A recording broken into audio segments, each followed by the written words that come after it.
Last time I spent a couple of nights in the woods outside the Vagabond rally and Chuck's Classic Cycle in Tuskahoma, Oklahoma.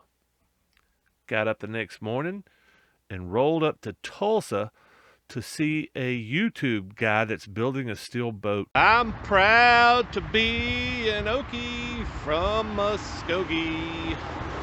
So yeah, I'm in Muskogee, and I always wanted to come here just to do that very thing.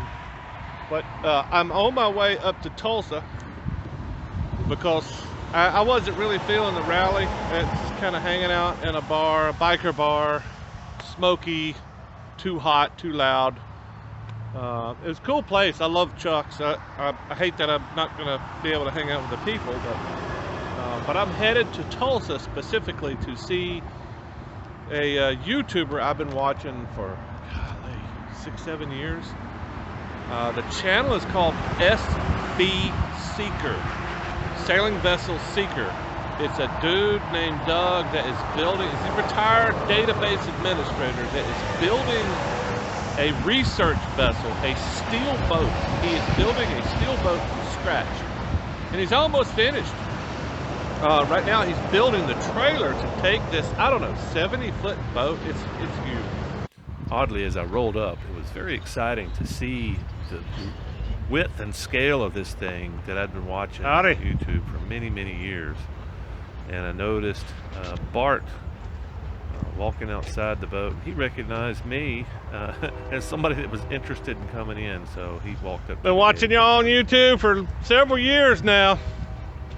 The story of the Seeker is quite amazing. It's just one guy that started it all, decided that he could build a steel boat in his front yard, and when he ran out of skills or equipment, he called in help from the internet. So he calls it the ship the internet built, which is pretty epic, I think. And this is Doug. Building this boat, what made you think that you could accomplish this? Because, I mean, if you would have come to me and said, I'm a database administrator, and I'm going to build a steel boat, I would have said, you're out of your damn mind. I don't want to be involved in that because it's going to be a disaster. And and it's about fear. You know, it's about fear. Yeah, being afraid. So I always took the safe routes. I always did the safe things. I always did the guarantees. The absolutely that's going to work. And my dad was not that way. My dad was a real adventurous kind of guy. You know, he came back from World War II. Maybe that shaped his thoughts. But I mean, he'd get in an airplane. He'd fly that plane. I mean, like you ride a motorcycle. Right. It was just, you know, balls to the walls, low to the ground. We're looking at a deer release, you know. I'm asking, what are you doing? It's like we're seeing where the deer are. It's like they're wherever you're not. Okay, you're flying 120 miles an hour on the deck. They are running right in front of you. They're going somewhere else now. You know? But anyway, he was that kind of guy, and I thought, well, where's the fun in life? And it's not sitting in the cubicle anymore. I enjoyed it. It's not like I'm trying to escape it. But I thought, we live 2 lifetimes. We live to be old people now.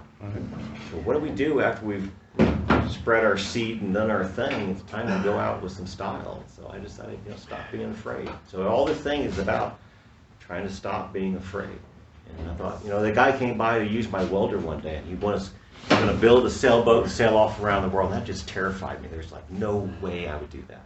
And I started thinking about that. And I thought, why? We're all going to die, regardless. Do you really want it to be in a nursing home with a lot of money in your bank account? Or do you want to go out doing something exciting? I wanted to be more like my dad, so I decided to stop being afraid. You can figure it out or you can learn it. The guy that borrowed your welder. Yeah, I don't even know. That's what triggered it? That's what triggered it. I don't even know the guy's name. So you never were thinking about sailing at all? Never. Are you kidding?